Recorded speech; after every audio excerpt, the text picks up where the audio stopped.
मेरे पति गद्दार नहीं है। वो एक जाबाज जवान है और जहां कहीं भी होंगे अपने देश की रक्षा ही कर रहे होंगे। ऐसा बोलकर मिसेस चक्रवर्ती वहां से अपने घर चली जाती है। और जब वो अंदर आती है, उनके पापा उनसे पूछते हैं कि क्या हुआ। तब वो उन्हें कहती है, मुझे नहीं पता पापा कि सब मेरे पति और इस देश की पिछले 7 सालों से रक्षा करने वाले मेजर राम चक्रवर्ती को अचानक से गद्दार क्यों बुला रहे हैं, लेकिन एक बात मैं अच्छी तरह से जानती हूं। फिर वह अपने पेट पर हाथ रखकर बोलती है, मेरे आने वाले बच्चे के पिता कभी कोई गलत काम कर ही नहीं सकते, और गद्दारी, वो भी अपने ही देश से, बिल्कुल नहीं।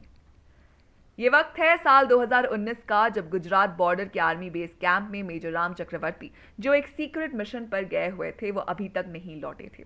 और वहां दुश्मन हमारे देश पर हमला कर देती है, जिसे देखने के बाद और दुश्मन के हमला करने के तरीके, वक्त और स्ट्रैटेजी को एनालाइज करने के बाद इस बात पर आया जाता है कि मेजर राम ने ही दुश्मन की मदद की है और उन्हें गद्दार घोषित कर दिया जाता है। जिसके बाद न्यूज, सोशल मीडिया और हर जगह पर सभी लोग मेजर राम को उस आतंकी हमले में मारे गए 200 लोगों की मौत का जिम्मेदार मानती है और उनके परिवार को भी चैन से जीने नहीं देती।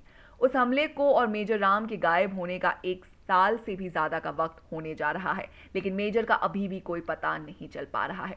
तो वही 6 महीने और बीत जाते हैं और हमें दिखाया जाता है एक अंधेरा कमरा, जिसमें एक आदमी को कुर्सी से बांधा हुआ है और उसकी हालत काफी खराब नजर आ रही है। और एक दूसरा आदमी वहां हाथ में पानी का ग्लास लेकर आता है और उस आदमी को उठाकर बोलता है, ये लो, पानी पी लो।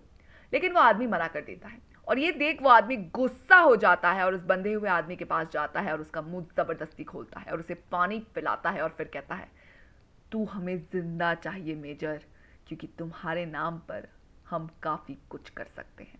फिर वो उसे छोड़ देता है और उस कमरे से चला जाता है और बाहर जाकर अपने सरदार से कहता है, कब तक हमें इस मेजर को झेलना पड़ेगा, मार क्यों नहीं देते हम इसे। तब उसका सरदार उसे कहता है, ये हमारे लिए सोने के अंडे देने वाली मुर्गी है, इसे हम ऐसे ही कैसे जाने दे सकते हैं।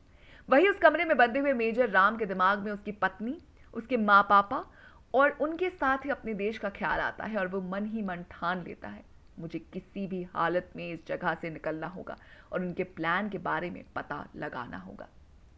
तो क्या मेजर राम निकाल पाएंगे दुश्मन की कैद से अपने आप को? ये जानने के लिए बने रहिए हमारे साथ। और साथ ही इसी तरह की एक स्टोरी लाइन हमें रैम्बो में भी देखने को मिल सकती है। तो आप हमें बताइए, आप रैम्बो के लिए कितने एक्साइटेड हैं। साथ ही अगर आपको वीडियो पसंद आई हो तो इसे लाइक कीजिए, दोस्तों के साथ शेयर कीजिए और फिल्मी दुनिया से जुड़े रहने के लिए सब्सक्राइब कीजिए हमारे चैनल, जिसका नाम है बॉलीग्राड स्टूडियोज।